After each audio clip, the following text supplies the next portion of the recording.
agudi mu nsɛmɛka ho ana semedu asɛm yɛde ɛba bɛso mu sɛ wia prem to brɛ kaseɛ yɛwɔ kasoa nyani ano kwantimpo ne so anti Mercy Junction aheya ana ebutu a nsɛm ahodoɔ a ɔsɛmfo aso no so yɛyi bi mfiri mfa bi nka ho no yɛde ba abɛso mu abɛɛfo tentan soɔ no ɛyɛ ITV Ghana wɔ Facebook ɛne YouTube nsɛm ahodoɔ no ɛwɔ hɔ bɔmmɔden sɛ wobɛ comment a like a share a follow ɛde ama yɛ ma afoforo nso ehunu de ekoso na ewie ensam no edoso pa de bedi akotene bi e wakaseboi mu bi ene se ene dey eye hashtag save the judiciary demo wodi ahyehye so dendenden emma eye dom kuma no ba no dani ne NPP akanifo bebre na no womu de womu ahye eye demonstration emu yebeto aso de ane yebekọ Nkranza South na MCA wo ho no mo kire se wono ankasa nya se obetena ne to so no obekọ ni mpotemu adehye wo mpotemu ho no matwetwe nkomo afa womu hawa womu enamu yebeto aso di abohwe galamse dwumedi a ekoso e wo maiga ne mu a ha adwempa enam sumos of pon e de futu akọ e de amaposi ene asrafo se wode so bo no bebo mu essence wo mu ana aye enhwehan yebebo hwi akọ obi ma so ensemu dia eye Brazil man no emu na Lady Gaga concert bi wode hyehye so ewe na watwi ewie memne da no na nipa bonfo bi kọto bomb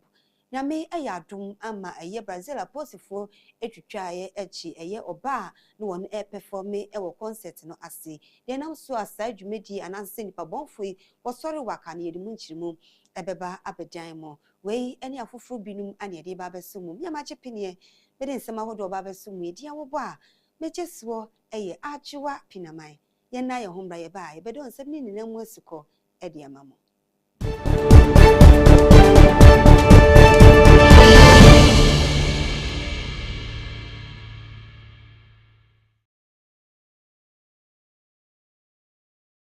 Mamenda wasise wajibre na wode atwen afi yendo nsem ni ninamu asukọ dia ene de ukopiemu e wo Supreme Court ye mbonten so a dom kuma wo mmra hyebedwem ne kyese wo mo ede wo ye kyekyenkyenkye ahyehye so ene omonko wo mo ene amanyuku ahodo ana wo kyeremu se wo hwe de ekoso e wo maiga ne mu a eye Supreme Court ana se eye Judiciary Services ne mu a ene ade a etweyi enu ntimi kase di wo mbon ahyehye ntade kokko twetwe nyema bebre na no ana wodi egu enua so ni ninanum eye hiade a wodi ekire eye aban se ebraso se ensem bi wodi ebeto apono so se Chief Justice Araba Esabatukonu otu na de so no ene ade wo mbo edwo so mo mpene so kra we nam so ma meka sei eye nipa bebru eye opimpim ene de edi ekire ana omo de wo ho ahye sa oye kire num ni nina ene se bo hwe Chief Justice a omo suspending na ene ade a efa mra kwan so wo mo kire mu se sansam no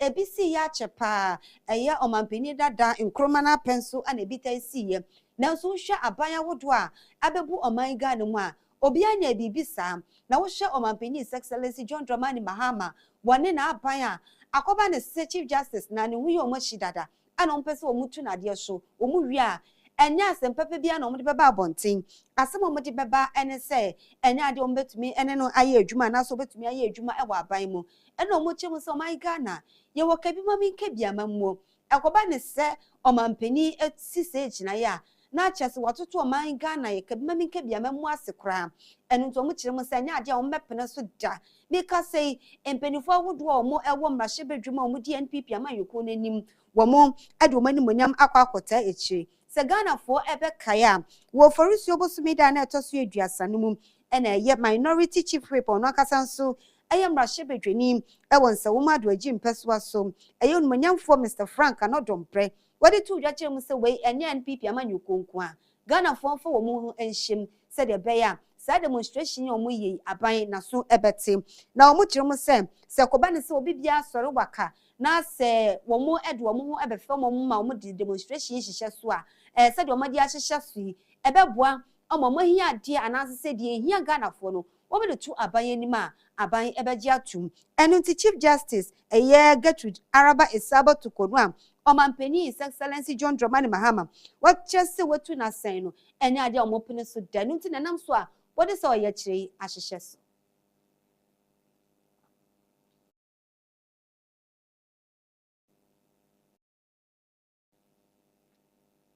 yetwa ensem no so edi ama odi ane ekọ Nkranza South na eho ana ye municipal chief executive ono ewo Nkrasa South Mensino emu onimonyamfo Godfrey Dapa ochiremu se yeyi upeni ano nkyere se ewo se wo ye nhwehan na se wotena se na emomesese wotu so se de be ya ohawa ade hye namu ewo mpotemu honom no obetumi ahwe na waso ano na saa na probo ya wode ahyehye asui ebema watumi adane ho edi yei ede akire ade hye ewo Nkrasa South saa so na niema wo mu enemu akoya ade so ano obetumi aso ano ede ama wo ye namu eya yekoba bia mabunu no omo so kasa bia omo kan nyina ye baako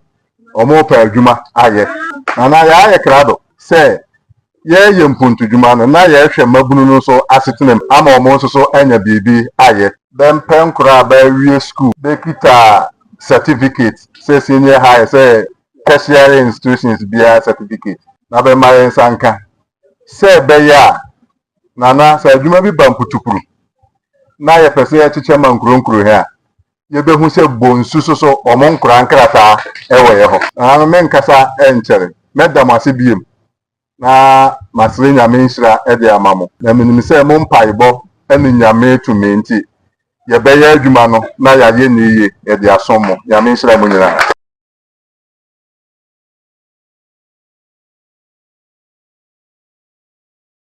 Galamsey jumedie ewo manga ne mu no empenifo bebre na no ana wo mode wo mano atum se de be ye ne betumi etu Galamsey ase no akoye wo hawo kese pa ewo manga na emu eno ntimi ka sei wo omanpanyin ni state of the nation address nsema wo de betu dwa no wo bobo niam wodo so a ye betumi ede abre Galamsey jumedie no ase na afen sunsu wo de tu dwa kire mu se wo behwe se wo be hye IGP se wo de niam pa begu apono so enam so IGP nso di tu dwa kire mu se oberese police commanders awodo ni na no wombeko Galamsey site nkenkane miaya awodo a Galamsey dwumedie na sese nsuo eye nnuane ene nsase afenso nso eba na pomodi mu nsema ene ade etwa yie eno nti wodi tu dwa kire mu so no so be ye na afemu die bia we nam so ma eye Kumasi Presbyterian Representative Conference e course wo Kumasi no enam so ama Reverend Dr. Smith Francis Tete awano ene ye chairman a woda Kumasi Presbytery of Global Evangelical Church anon obo IGP abaso e wo saa na montu a otuye ochiremu sesese no wo ma ye de sobo ananse se ye be hye wo mode so mo hwema Galamsey dwumedie na ase entuno e ya posifo ene asrafo. Bint of my office, I travel all over Ashanti region, Bono, Ahafo North, Western North, and all around. And there is not a single river in any of these regions which is not polluted. So we cannot survive with such a situation. And you enter Western North, some of the government, even forest reserves, a vast area degraded with impunity. And it seems, I can even say with personal observation that one of the stations I visited one morning, I sat in my car, I watched the police visit the Galamsey people one after the other, pocketing whatever they give them. So even the cry that we are crying that the police should be sent to the places, the police are compromised. So I don't know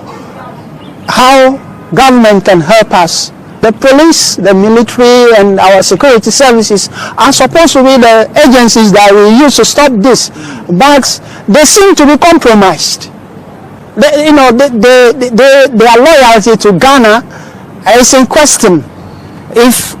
they will be at a place and Galamsey is going on, they just walk from one Galamsey group to the other, greeting them like going to your parents early morning for chop money, and then they walk around and go back and sit in their vehicles. I watched them. I sat in the village there, watched them, not in one village, 2-3 places I've been. It is a deplorable situation, and we must change the status quo if we want to stop this. Government should make a deliberate effort to empower our security forces to be able to stop this. I commend the new IGP for that move. However, the rot has gone down to the grassroots, and if we want to change, there must be a total cultural shift.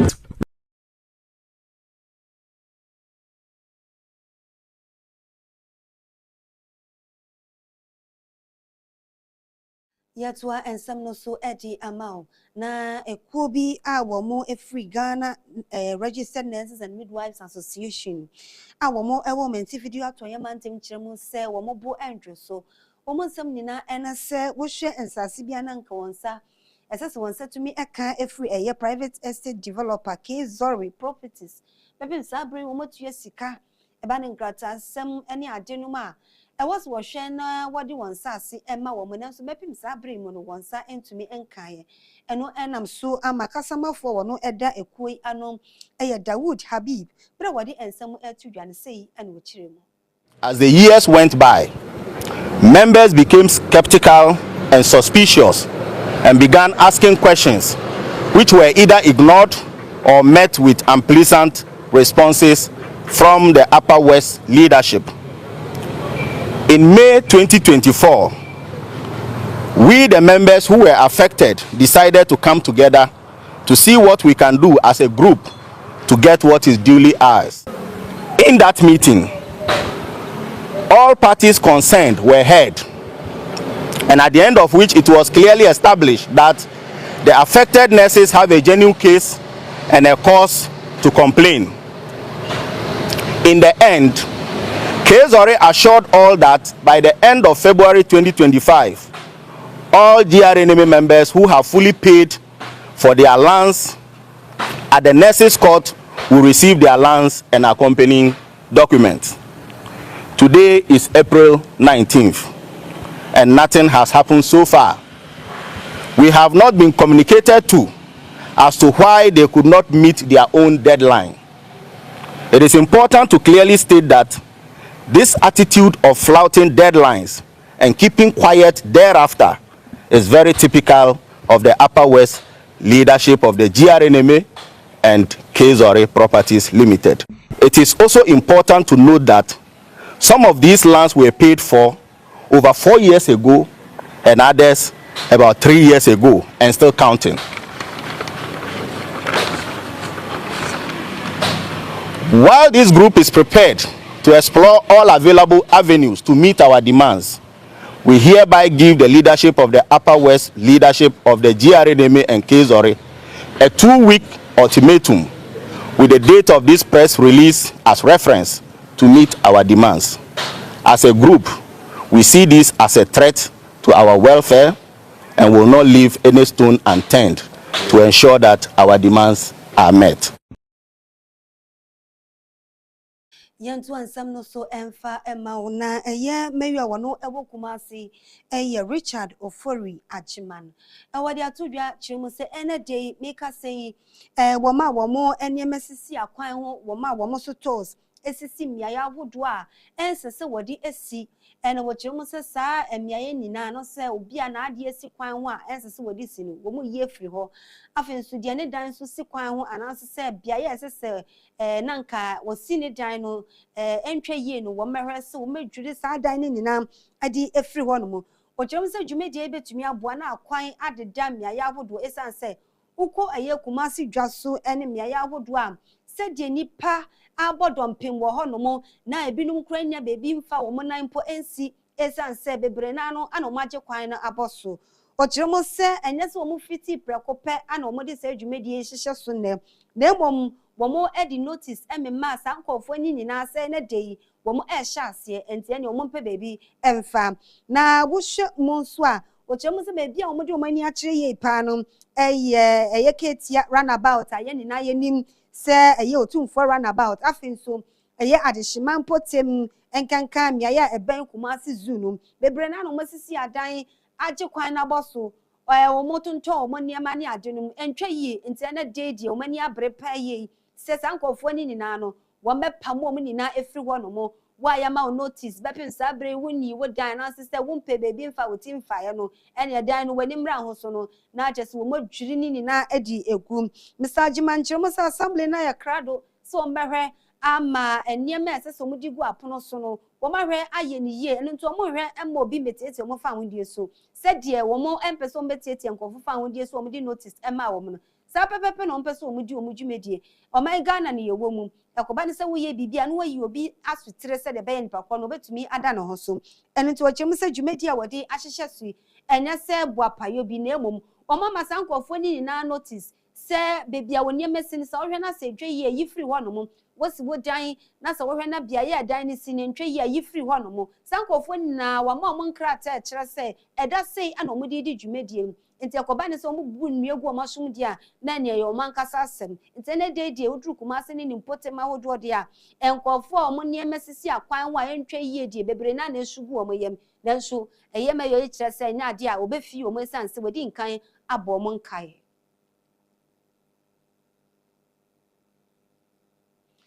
Ofa drusu no eye agudie mu ensem sports doctors live ayakrado odi agudie mu nsem ebeto aso ni die mu ye dan ye ho abasisi a